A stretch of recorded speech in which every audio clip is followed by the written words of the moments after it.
So it's supposed to start raining tonight. It's July 9th, 2024. So I put this barrel under my drain spout and we'll see how much rain we get. It's supposed to rain for like 24 hours straight. So we'll see what happens.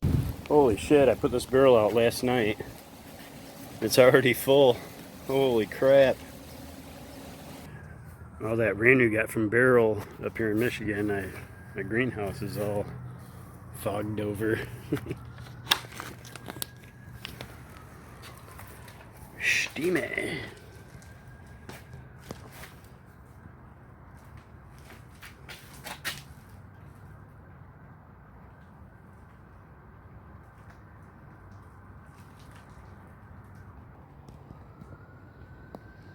Barely see through it.